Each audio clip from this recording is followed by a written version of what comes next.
নমস্কার বন্ধুরা, আজকে কিভাবে বাড়িতে সহজভাবে কম সময়ের মধ্যে প্রেসার কুকারে মাংস রান্না করবেন ভিডিওটা বন্ধুরা পুরোটা দেখবেন। খুব সহজভাবে তৈরি করব। অনেকেই আছেন বাইরে কাজের জন্য, পড়াশোনার জন্য বাইরে থাকতে হয়, নিজে নিজে রান্না করে খেতে হয়। তাদের কাছে তো খুবই ভিডিওটা উপকারে হবে। ভিডিওটা পুরোটা দেখবেন স্কিপ না করে। চুলায় আমি একটা প্রেসার কুকার বসিয়ে দিয়েছি। একটু মাঝারি সাইজের প্রেসার কুকার নিয়েছি। আমার ঘরে যে প্রেসার কুকারে আমি রেগুলার রান্না করি সেই প্রেসার কুকারটাই আমি আজকে নিলাম। এখানে গোটা গরম মশলা দিলাম, তেজপাতা দিলাম, অল্প একটু জিরা দিয়ে দিচ্ছি। জিরেটা আপনাদের পছন্দ না হলে না দিলেও চলবে। তো আমি আজকে জিরে ফোড়নে একটু করছি।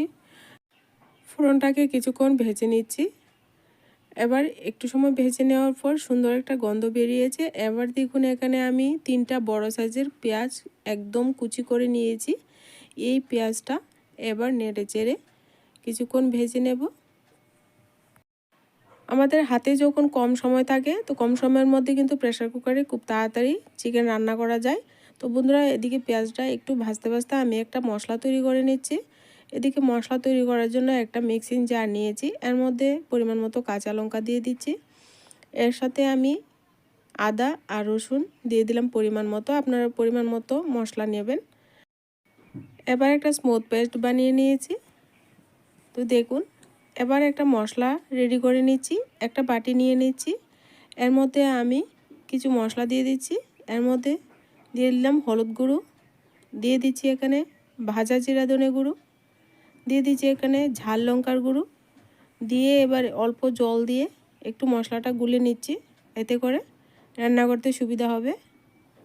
আমার চ্যানেলে এখনো পর্যন্ত যারা সাবস্ক্রাইব করেনি সাবস্ক্রাইব করে দেবেন। সাবস্ক্রাইবের পাশে থাকা বেল আইকনটিও বাজিয়ে দেবেন। যখন আমি ভিডিও আপলোড করব সাথে সাথে আপনারা নোটিফিকেশনটা পেয়ে যাবেন। তো বন্ধুরা, এবার পেস্ট করে রাখা মশলাটা দিয়ে দিলাম।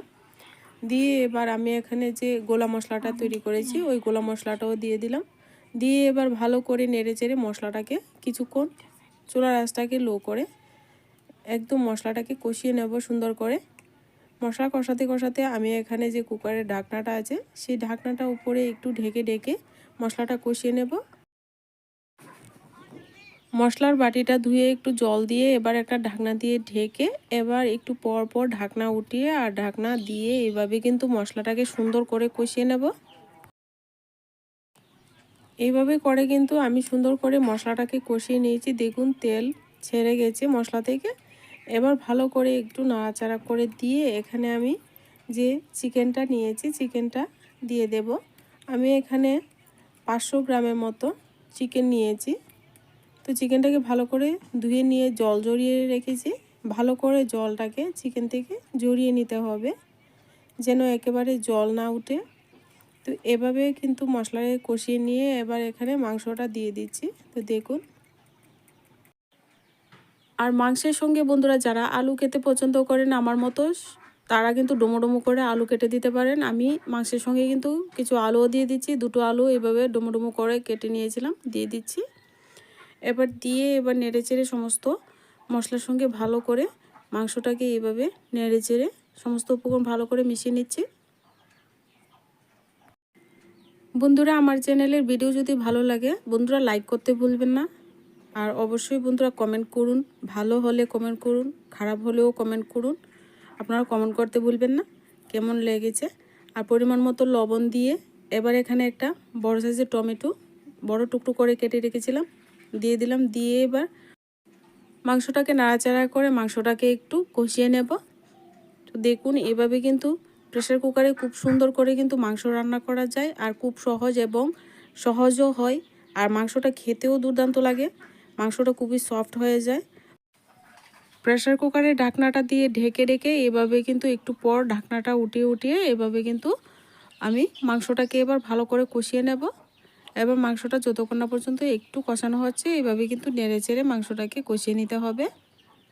তো বন্ধুরা দেখুন, মাংসটা মোটামুটি কষানো হয়ে গেছে। তো কয়েক মিনিট নেড়ে ছেড়ে কিন্তু আমি মাংসটা ভালো করে কষিয়ে নিয়েছি।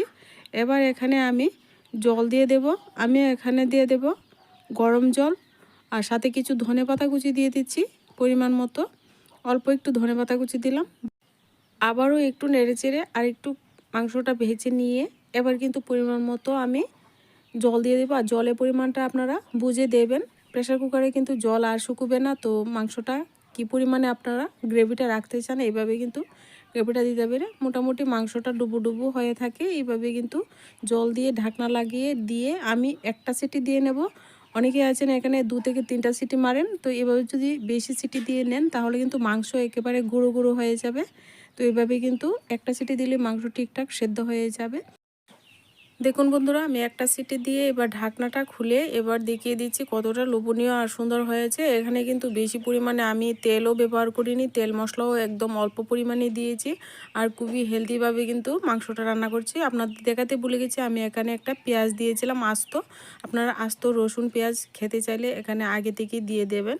তো দেখুন বন্ধুরা, মাংসটা কতটা লোভনীয় আর কতটা সুন্দর হয়েছে। তো ভিডিওটা ভালো লাগলে ভিডিওতে লাইক করবেন, কমেন্ট করবেন আর চ্যানেলটিকে সাবস্ক্রাইব করো বন্ধুরা। চ্যানেলের পাশে থাকার অনুরোধ রইল। তাহলে বন্ধুরা, আজকে ভিডিওটা এই পর্যন্তই। দেখা হচ্ছে নেক্সট ভিডিওতে।